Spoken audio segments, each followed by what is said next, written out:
the Bible has a scientific test how to identify a true believer.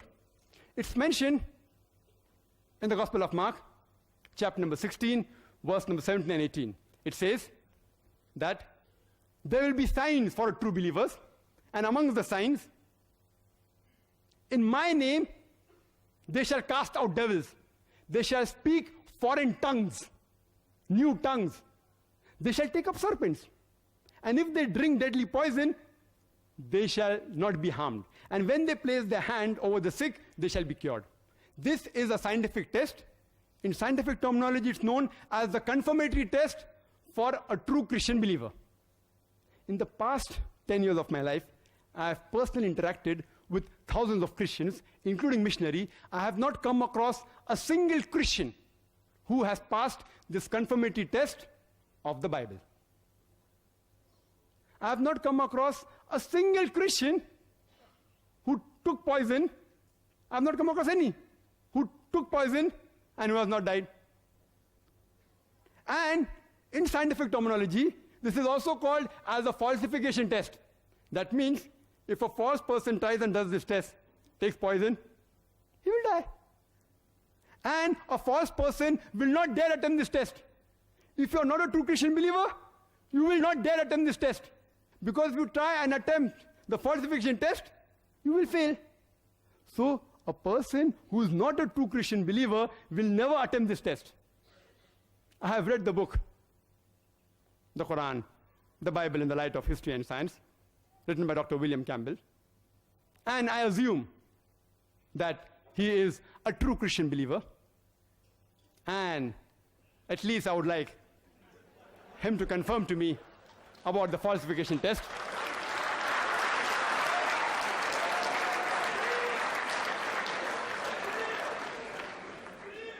Please be rest assured. Please be rest assured.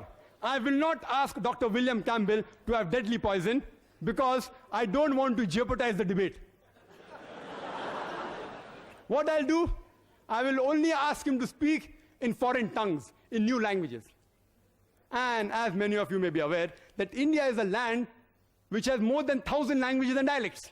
Only thing I request him is to say these three words, 100 rupees, in the 17 official languages. There are only 17 official languages in India. And to make it easier for Dr. William Campbell, I've got a 100 rupee note. And this has all the 17 languages mentioned here. Besides English and Hindi, I will help him. I'll give him a beginning. 100 rupiah in Hindi. The remaining 15 languages are here. I'll request him to read. I know the test says they will speak foreign languages on their own, without help of reading. But I want to make the test easier. I want to see someone passing the test. I have not seen anyone. So if he can't say it on his own or from his memory, at least read it. I don't mind. I will accept it. And I request the chairperson to give it to Dr. William Campbell. He has his rebuttal. 15 languages, 100 rupiah, 3 words only. He spoke about he hasn't met any person that took the poison test. I can't present the person because he's already gone to be with the Lord, but I have friend Harry Radcliffe, and he lived in a town in the south of Morocco, and one of his people who he thought was a friend invited him over for a lunch, for a dinner, and he invited the wife and son also. And so when Harry agreed to go, somebody came and knocked on the door and said, the man's going to poison you. So they went. Harry took this very verse that you've read, and he decided that he should go because he had said he would. So he went. He waited, hoping to find a time when the man brought in the couscous, he could turn, the man would go out and he could turn the couscous around. But there was no such time. So he dug in and he ate. His wife she wasn't able to eat very much, and they had fed their son before they went. But Harry ate. And that night, Harry got pains in his tummy. and he had some blood, but he lived. And so 2 days later, he went and knocked on the door, and the man came and opened the door, and his face went absolutely white. And Harry thanked him for the meal. I thought, so I give you this one example anyway. Dr. Naik spoke about languages, and of course I am not able to answer about the languages in India. Well, I couldn't answer about the Indian languages in America either, so it's no different between India and America. However, the place that he talks about in the Bible, the disciples were given languages as a miracle, but they were the languages that the people who were there knew. They weren't weak languages that were unknown. If somebody came from Spain, an apostle spoke to that person in his language from Spain. If another person came from Turkey, a different apostle spoke to the other person in his language from Turkey. Touched on was regarding the scientific test of Mark, chapter number 16, verse number 17 and 18. And he said one of his friends by the name of Harry, whatever the name was, in Morocco, he ate couscous. The Bible says, the King James Version as well as the New International Version, which Dr. William Campbell refers to, drink deadly poison, not eat, drink.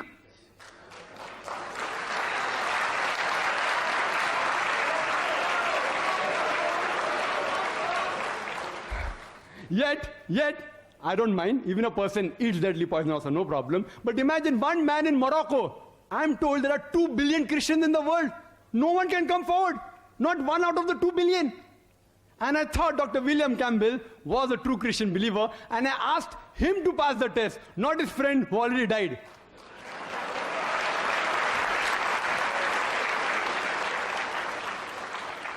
And he said that blood came out of the mouth.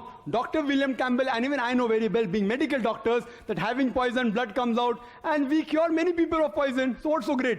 Test is, they should come forward and do all these things, and yet you should be able to speak foreign tongues. And Dr. William Campbell said that at that time, if you read Gospel of Mark chapter 16, those people there, they spoke the languages people knew. And foreign tongues. Dr. William Campbell doesn't know there are Indians out here. Surely many know Gujarati, Marathi, even I know. Suppose if I ask you, Puche. If I ask you in a particular language, Nirgut Tamil. No reply. Foreign tongues. Nirgut, anyone knows Tamil? Or Malayalam? Velam? Yes, very good. Are you a Christian believer? Are you? I'm asking that person there. You are a Muslim? Anyway, fine. This was supposed to be a test passed by Christian believers. There are many people who know foreign languages out here. Only thing you have to do was speak to them. Like, what is your name? How are you? For example, Kaifa Aluk in Arabic, which you know. New languages, which you didn't know. And you proved my point. And yet I have not come across a single Christian who has passed the test in front of me. Not a single. Out of the thousands I've met personally. And now it can be 1001 after meeting Dr. William Campbell.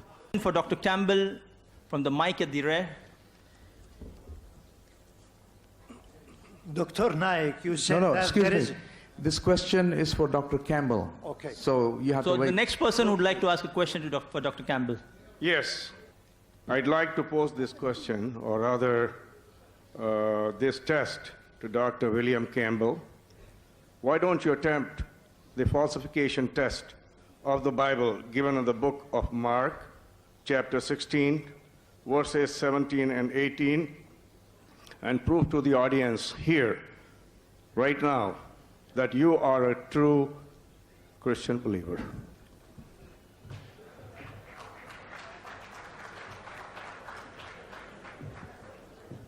Well, I don't agree with Dr. Naik's interpretation.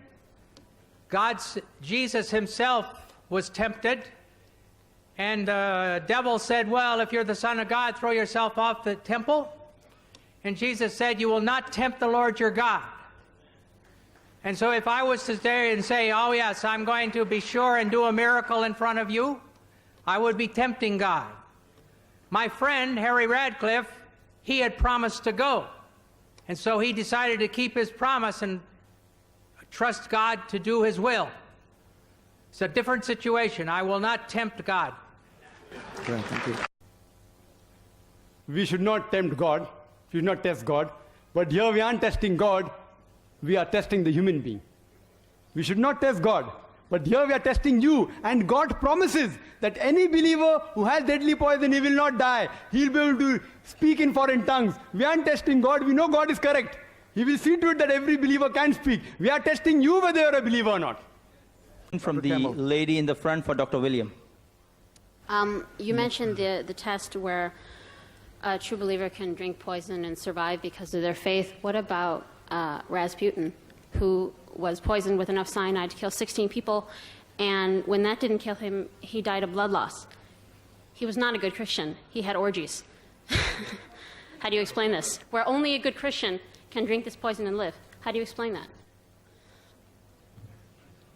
Well, I don't feel I have to explain it. I mean, if Rasputin wasn't a Christian, why, what happened to him has no basis for what happened in the Bible. I said before, God didn't intend for us to line up here and start taking poison and see whether he's the true God. Oh, sorry. We are not to test God. That was given that that said that these things will happen. An example would be Paul. He went to, when he was in shipwrecked, and I think it's Crete, but I have the wrong place in my mind, and he landed, and so he was throwing wood in the fire, and a snake bit him. Nothing happened to him. But he wasn't trying to test God, he was trying to throw wood in the fire. It's a different situation. No comment, please. Thank you.